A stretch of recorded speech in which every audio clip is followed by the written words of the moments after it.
So given what we discussed on the previous slide about all those different ways in which intellectual property is commonly violated, or the protection of that IP is commonly violated at least, it does raise the question, how can it really be protected? And certainly there have been a number of attempts on an international scale with respect to trying to develop a set of rules, a convention or a law that actually covers those types of situations. And certainly we see organisations like the World Intellectual Property Organisation establish treaties and conventions like the Trade-Related Aspects of Intellectual Property Rights, or TRIPS, which attempts at least to provide a coverage and protection for those firms who are looking to protect their intellectual property on a global scale. Now, to avoid piracy in the first place, there are a number of suggestions that firms can follow. We often see governments warning their respective firms to stay away from countries where intellectual property laws are lax. Well, certainly, if not completely stay away and not completely ignore, at the very least be quite wary and cautious of doing business in certain countries where it is known that the intellectual property protection laws are less stringent than others. Some firms, however, have found this out the hard way.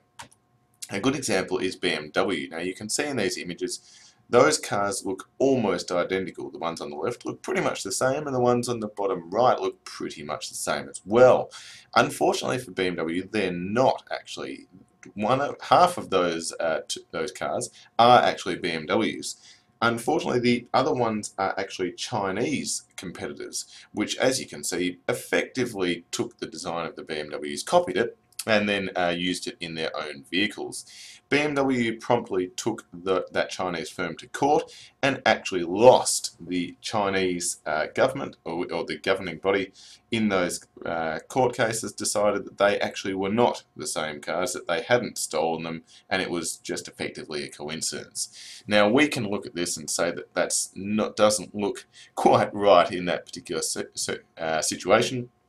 And that is why a lot of governments do warn their respective firms to, at the very least, exercise a fair degree of caution when engaging in business in terms of protecting their intellectual property as best they can.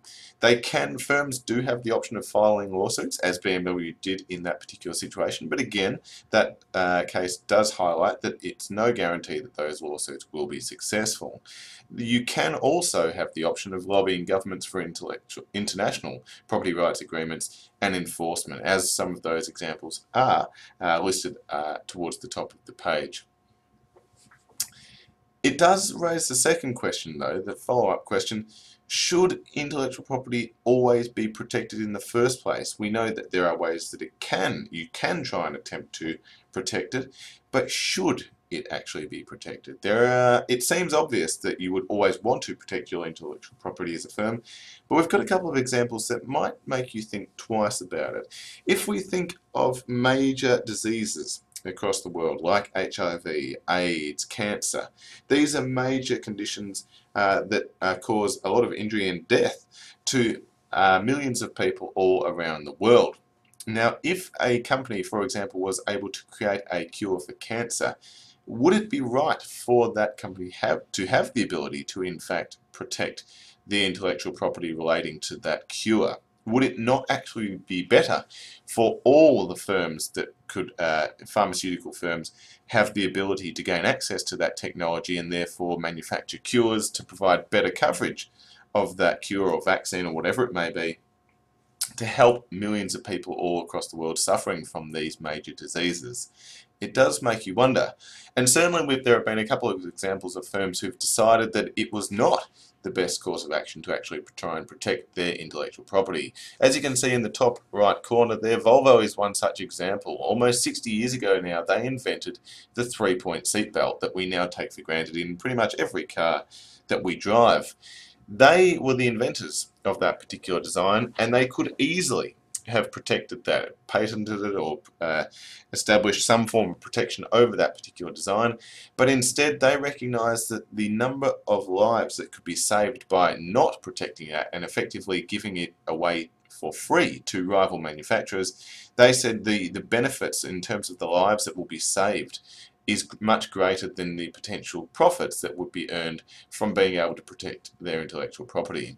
A similar instance was highlighted with Tesla a couple of years ago when Elon Musk decided to effectively release the patents across all of their automotive technologies, and the reason why he gave away effectively their competitive advantage in that respect was because he believed that that would speed up the process by which other manufacturers could manufacture cars which were greener, which were more sustainable and better for the environment, and therefore greater for us as a human race.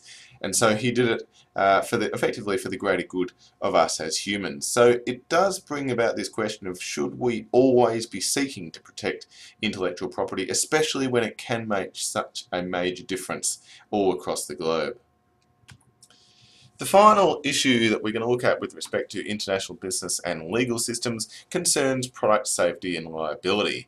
Now, product safety laws set certain standards to which a product must adhere, while product liability involves holding a firm and its officers responsible when a product causes injury, death, or damage. Now, there have been a few, again, high-profile cases of firms who have not been able to adhere to these product safety and liability laws. You may have heard of one such example here. There was a high-profile case where a Jeep reportedly burst into flames. If you believe the owner of the Jeep, the reason why that happened? They're Samsung. There was a couple of years ago a real issue for Samsung when it was revealed that there were potential, at least, concerns over their phones effectively self-combusting and bursting into flames, and if you believe the owner of the Jeep, causing their Jeep to in turn catch fire as well. That, whether the extent of which you believe those some of the stories surrounding that is up to you, but certainly the damage that was done to Samsung and their image, as much as anything else, was absolutely significant. Another similar example is provided in China a few years ago when there was, it was reported that a lot of the milk which was being sold in that particular country was actually quite harmful to infants and to babies.